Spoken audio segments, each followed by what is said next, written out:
Gotei 13 de Bleach são os Shinigamis mais poderosos da Soul Society, e durante seus 1000 anos de existência, várias formações emblemáticas surgiram, como a Gotei 13 original, a Gotei 13 do arco da Soul Society, que é a primeira formação que conhecemos, e também a Gotei 13 do arco da Guerra Sangrenta dos 1000 anos, que mostrou o ápice de poder dos capitães de Bleach, que acompanhamos por muito tempo. Contudo, uma formação em específico muitas vezes passa despercebida por boa parte do fandom e do público em geral, e essa formação é a Gotei 13 de 250 anos atrás, que tem alguns dos seus membros revelados em uma novel de Bleach, A Espíritos Sempre Estarão Com Você, mais conhecida como a novel do Asashiro. Ficou curioso? Quer saber quais são seus membros conhecidos? Assista esse vídeo até o final para descobrir.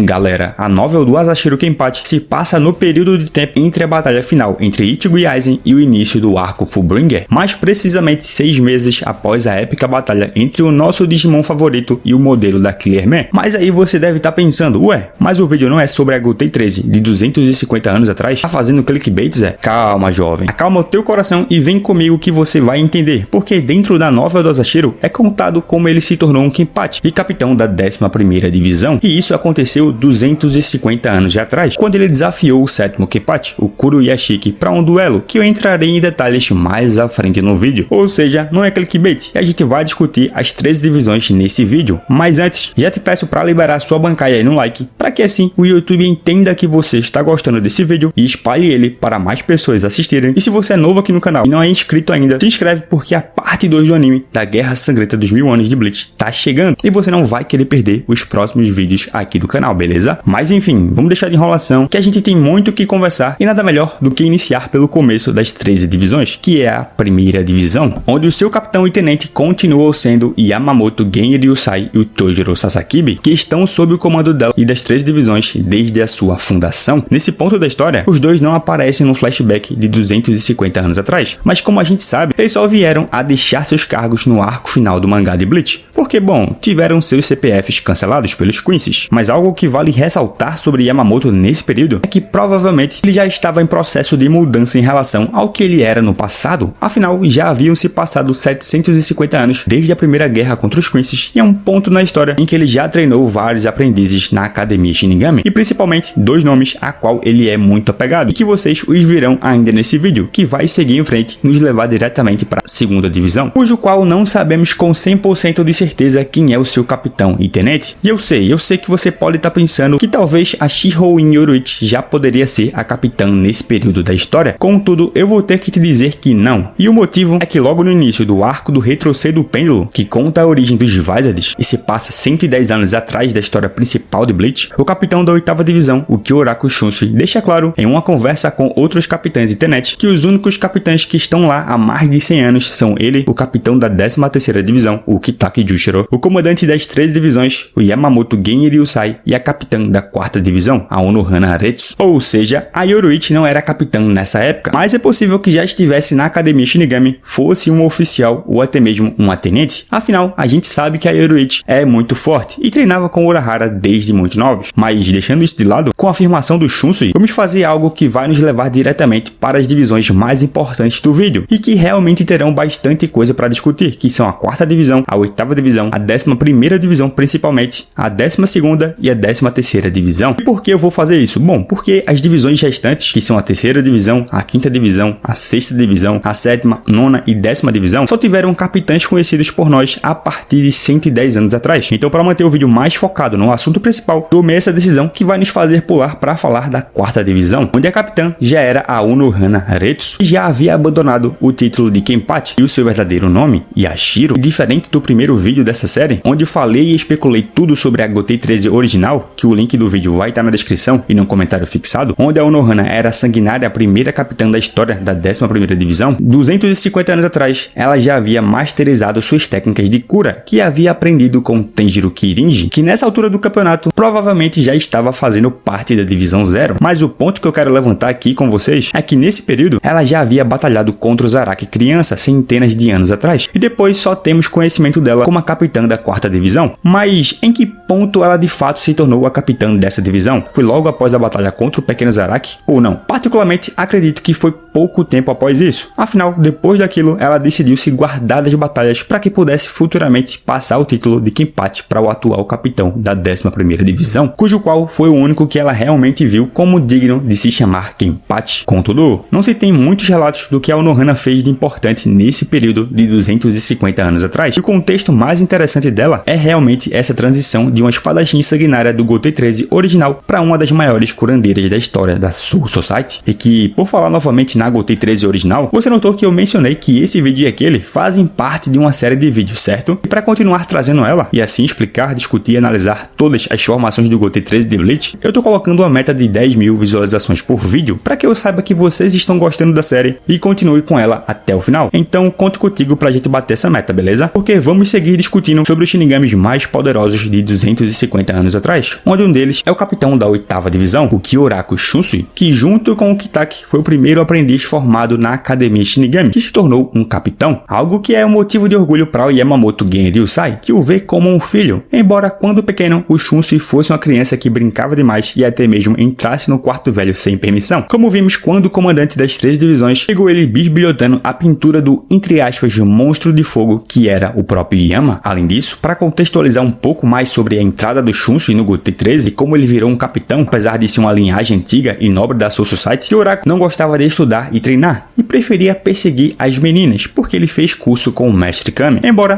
tenha sido informado pelo Yamamoto que ele era capaz de ver a verdade nas pessoas e era muito sábio para sua idade, duas coisas que a gente viu o capitão de Bleach usar bastante durante toda a obra, e por causa disso, ele foi enviado contra sua vontade para a Academia Shinigami, onde em algum momento conheceu o Kitaki Jushiro e se tornaria o seu melhor amigo, e foi treinado pessoalmente por Yamamoto. Contudo, não se sabe a data exata e quando ele se tornou capitão da 8ª divisão, mas se sabe que o poderoso capitão de Bleach, 250 anos atrás, era muito amigo do 7º Kenpachi, o Kuro Yashiki, e estava na comemoração junto com ele e toda a 11ª divisão após o Kenpachi derrotar vários rolos e um menos em Urunkongai, que foi interrompida pelo Asashiro Soya ao propor combate pelo título protegido pelo capitão do Gotei 13, uma situação onde o próprio Shunsui alertou seu amigo sobre o perigo, que iremos detalhar agora enquanto falamos da 11ª divisão, que teve 2 capitães nesse período, o 7º e o 8º Kenpachi, o Kuro Yashiki e o Soya Asashiro, onde irei detalhar bem a participação dos dois nesse período da história. Então vem comigo, se agita na cadeira ou sofá e preste atenção, porque primeiro falando do Kuro Yashiki Kenpachi, ele era uma pessoa muito amigável e extrovertida, embora sua aparência mostrasse o oposto, já que ele parece um guerreiro nato e que vai fatiar inimigos de forma selvagem. Sua divisão tinha grande respeito por ele, especialmente seu tenente, o Asto Kano. Sim, aquele Shinigami que vemos preso no Ecomundo no arco Arranca, e apesar da reputação de ser um guerreiro altamente poderoso, Kuro Yashiki é humilde sobre suas próprias habilidades e admite que respeita muito o poder de Yamamoto, Kiryu, Rikifune e Konohana, bem como os chefes dos clãs Kuchiki e Shihouin, mesmo que tenha sido convidado para a Divisão Zero, convite esse que ele recusou por se considerar muito preguiçoso para guardar o palácio, e também porque acreditava que, como um Kenpachi, ele deveria estar sempre disponível para qualquer um que queira desafiá-lo pelo título. Além disso, durante a comemoração que eu mencionei anteriormente, Kuro Yashiki e Shunsui são abordados por Asashiro Soya, que o desafia pelo título de Kenpachi, e um combate que era para ser aparentemente épico termina rapidamente, porque o 7º Kenpachi começa a sangrar do nada por causa da habilidade da Bankai do jovem Soya, que era capaz de se fundir com pessoas e destruí-las de dentro para fora, algo que determinou quem seria o novo Kenpachi e capitão da 11ª divisão. Contudo, os membros dessa divisão se recusaram a aceitar sua derrota e alegaram que o jovem havia trapaceado, e assim decidiram atacar o Soya, algo que fez o Kuro Yashiki, quase morrendo, ativar sua Shikai, a Gagaku Kairo, e assim os forçar a recuarem, porque segundo ele, seus comandados precisavam aceitar sua derrota, porque o combate foi justo. Contudo, antes do fim, o amigável Kenpachi faz 2 coisas importantes, eu diria.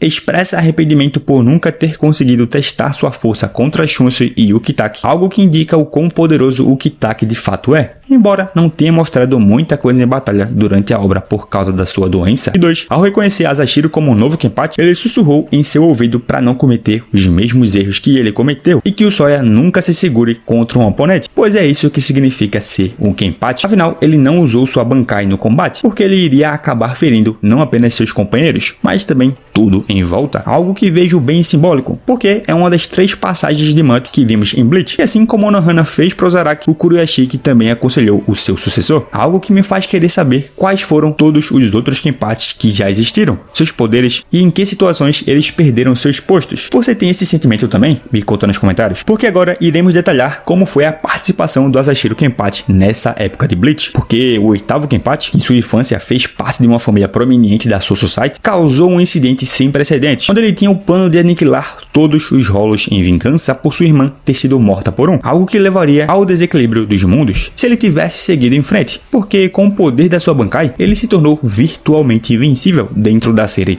já que estava fundido completamente com ela depois de um ano após assumir o cargo de capitão das 13 divisões, e só decidiu não continuar com o plano porque o próprio Rei das Almas resolveu intervir e assim enviou a Divisão Zero para tratar a situação, algo que ele viu ser sem sentido, gerar uma guerra dessa escala entre os próprios Shinigamis, algo que mostra que ele não é de fato um vilão completamente, já que ele não via Soul Society como seu inimigo, mesmo que a culpa da irmã dele ter morrido seja de alguns nobres corruptos da época em que ele era uma criança. Eu não contei isso, né? Então vem comigo que a origem dele é muito interessante e talvez tenha alguns detalhes que você tenha deixado passar, porque em algum momento no passado distante, Soya nasceu no nobre clã Asashiro. Durante esse tempo, a vida na Soul Society era muito mais brutal, porque todas as famílias nobres estavam em constante luta pelo poder uma com as outras, e qualquer um que perdesse essa luta seria falsamente julgado por crimes, condenado a ser executado por rolos capturados, e aqueles com força suficiente para lutar contra rolos, no entanto, seriam enviados ao Dangai, sem a borboleta do inferno, algo que os faria ser pego pelo, entre aspas, zelador do local. E enquanto o clã Asashiro inicialmente conseguiu sobreviver à luta graças à sua proficiência em Zanjutsu e Kido, ao longo das gerações eles se tornaram complacentes e fracos, confiando apenas em sua riqueza financeira. E enquanto o jovem Soya inicialmente não era diferente, sua irmã mais velha queria se tornar uma Shinigami e preservar assim o orgulho da família que estava declinando, e assim convenceu o Soya a se juntar a ela. E pouco depois, todo o clã Asashiro foi incriminado por crimes que não cometeram, e todos os seus membros e servos foram condenados à morte lutando contra rolos. E foi nessa situação que o Soya e sua irmã eram os últimos de pé, e foi nessa situação que ela se sacrificou para matar o último rolo no poço para salvar o seu irmão. E apesar dos outros nobres concordarem em deixar o seu irmão sobreviver, eles quebraram essa promessa e enviaram mais rolos para matar o garoto. E assim, traumatizado por ver sua irmã morrendo na sua frente, o Soya teve um despertar mental, onde o seu espírito Zanpakuto Urozakuro primeiro manifestou seus poderes e, manipulando o Heishin ao seu redor, brutalmente massacrou todos os nobres próximos e permitiu que o Soya escapasse para Rukongai. E assim, ele decidiu se tornar um Shinigami. E bom, isso é basicamente tudo que temos de ações importantes sobre esses dois Kenpachis 250 anos atrás. E caso você tenha ficado curioso para saber mais detalhes sobre as Zanpakutos deles, eu também vou deixar na descrição os vídeos onde explico a Zanpakuto de cada um, beleza? Porque agora irei diretamente para as duas últimas divisões, que são a 12ª divisão e a 13ª divisão, onde na 12ª divisão ainda não tínhamos o Instituto de Pesquisa Shinigami, embora a sua capitã fosse a Rikifune Kiryu, que inventou o Gikkon, e um pouco mais de 150 anos à frente seria promovida para a divisão 0 por causa dessa enorme contribuição para a Soul Society. E vale a gente comentar duas coisas. Não se sabe ao certo quando ela inventou o Gikkon, mas eu acredito que tenha sido nesse intervalo de tempo para que se pudesse entender quais os benefícios e importância dele para a Sociedade das Almas, o que eventualmente culminou nela sendo promovida para a divisão 0 110 anos antes do tempo da história principal de Bleach. 2. Caso você não lembre, o Gikkon são almas artificiais projetadas para separarem o espírito de um Shinigami de um Ikigai, caso eles estejam habitando um, ou expulsam espíritos de cadáveres se necessário. E por último, mas não menos importante, na 13ª divisão, nós temos o capitão Ukitake Jushiro, que assim como eu falei anteriormente, junto com os Shunsui foram os primeiros estudantes da Academia Shinigami a se tornarem capitães do Gotei 13, e nessa época, o Ukitake também não fez muita coisa além de ter sido mencionado pelo Kuroyashiki quando estava se despedindo do Kyoraku. Contudo, vale comentar que até chegar nesse ponto, é sabido que o capitão de Bleach é o filho mais velho da família aristocrática de classe baixa Ukitake. Ele tem 5 irmãos e 2 irmãs, a que ele essencialmente sustenta sozinho. Aos 3 anos de idade, Ukitake desenvolveu uma doença pulmonar fatal que fez com que o seu cabelo ficasse branco. Seus pais eram muito supersticiosos misteriosos. Quando ele foi abandonado como uma causa perdida pelos médicos, eles levaram o Kitaki para os arredores do distrito de número 78 de Rukongai Oriental, onde oraram no santuário do velho deus caído Mimihage para salvar seu filho. Foi graças a Mimihage que o Kitaki sobreviveu e acabou se tornando um Shinigami. Contudo, assim como o seu grande amigo, que hoje é o comandante das 13 divisões, não se sabe ao certo o período de tempo que o Kitaki se formou na academia, ou até mesmo o período em que ele se tornou um capitão. E bom galera, isso é basicamente tudo que eu consegui reunir de informações importantes sobre essa formação esquecida do Gotei 13, onde embora não se tenha tanta coisa para falar quanto outras formações, é sim uma formação bem interessante e misteriosa, principalmente por não conhecermos boa parte dos seus capitães e tenentes. Mas e aí, o que você achou dessa formação do Gotei 13 de 250 anos atrás? Me conta nos comentários porque eu vou indo nessa. Obrigado a quem assistiu até o final. Valeu, falou!